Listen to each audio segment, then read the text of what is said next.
Welcome everyone to WarThunder Histories episode 2. Today we're going to be talking about the AU-1 Corsair, a little bit about Corsair history in general and the design and development of the AU-1, along with how it performs in-game. So without further ado, I hope you enjoy!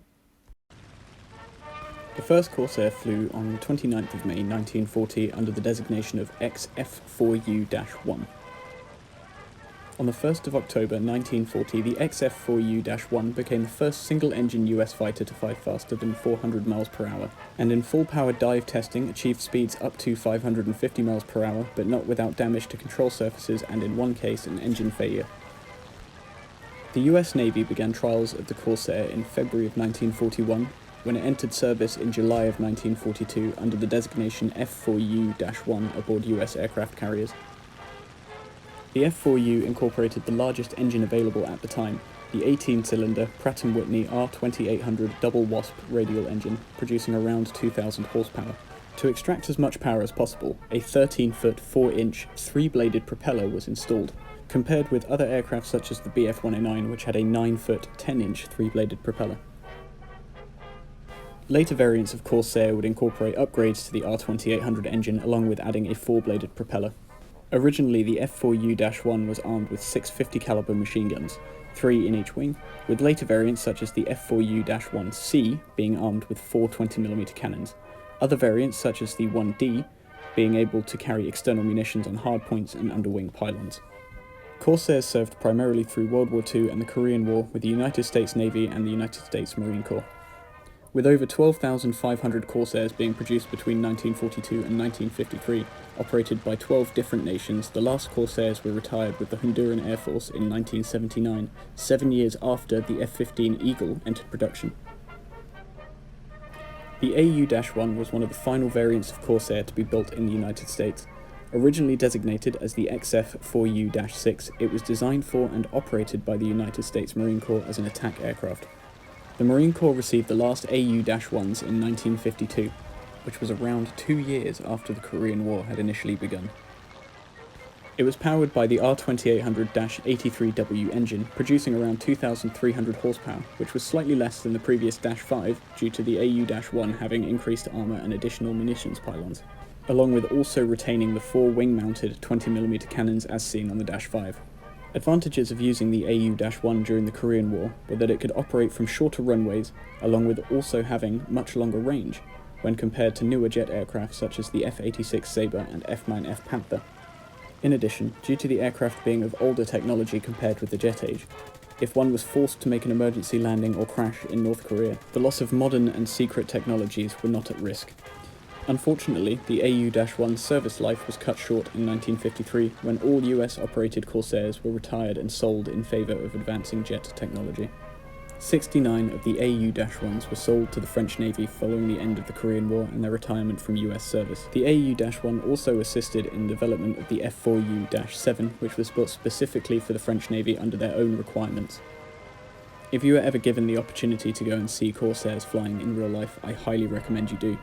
For example, here in England at Duxford's Flying Legends they have a couple of Corsairs that fly every year. And if you don't have the opportunity to see one fly, I recommend you find one in a museum that you can see. So how does the AU-1 perform in game? In War Thunder, the AU-1 is a Rank 4 battle rating 5.7 US premium aircraft, available through the SpaceRace event. In game, the AU-1 is designated as an attacker, which is exactly what it should be used for. With the ability to carry a wide array of bombs ranging from 250 pounds to 2,000 pounds and a mix of HVARs and Tiny Tims, you should use this to your advantage, especially in tank RB games. With a maximum unloaded speed of just under 400 miles per hour at an altitude of 14,000 feet and a max climb rate of around 3,700 feet per minute, you won't be dogfighting other aircraft at 5.7 very well. However, that is not to say that you cannot handle yourself in a dogfight.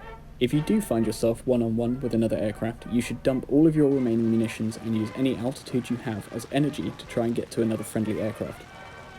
One-on-one, an AU-1 stands barely any chance against something such as a Bf-109 K4 also found at 5.7. If you are attacking ground targets in an air RB game, you should absolutely wait for fighter cover. Equally, if at all possible, you should stick near other attack aircraft, because collectively it is much easier to down an enemy aircraft than doing it alone. If you have time to gain altitude, the AU-1 should be used as a boom and zoom fighter. Dive on enemies, then climb once you've passed them. With an attacker spawn in AirRB, you are at a slight advantage if you were to bring no munitions, because your climb rate is still reasonable for 5.7. The easiest way I've found to get kills in AirRB is to use the attacker spawn to your advantage to engage enemy attackers, which may be attacking ground targets rather than aircraft. Below 250 miles per hour, the AU-1 handles like a T-95, slow and overweight. However, over 250 miles per hour, it handles comfortably, much like the other variants of Corsair in-game. Overall, this is a very enjoyable aircraft to fly. When employed correctly, it can rack up kills easily, especially against tanks in Tank RB.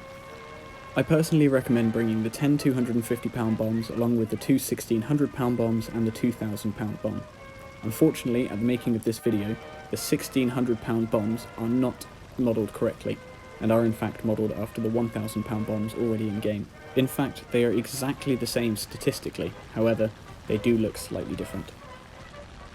While attacking ground targets, you should use the 250-pound bombs for the soft targets, the 1600s and the 2000s for hard targets, along with bases which you can kill quite comfortably. Using the attacker spawn to your advantage, you can get to bases before fighters even have the ability to dive on you. In my experience, at 5.7 battle rating games, the majority of other players will climb. This will buy you enough time, if you are clever, to go and engage targets, drop all of your munitions, and turn around and run for home to rearm. Equally, if you would like, you can climb in the direction of the enemy's spawn. Therefore, the enemy will have to turn around to engage you, which is unlikely as most of them will already be engaged with your fighters. Luckily, another benefit of using this aircraft is with the extra armour plates on the underside of the engine, you are more than likely going to survive multiple flak hits from enemy AA guns, as I'm sure anyone who has played a ground attack aircraft in WarThunder in AirRB has experienced being hit by flak very early on when you're attacking ground targets. I hope you guys have enjoyed today's video. Please like, comment and share if you enjoyed it, and of course leave a dislike if you didn't. If there's a vehicle in WarThunder that you want to be featured in the series, leave it in the comments section below. I'd like to just quickly say thank you to Chasma, Pinky, Merc and Creeper for helping me get this footage. Thank you all very much for watching, and I will catch you in the next one.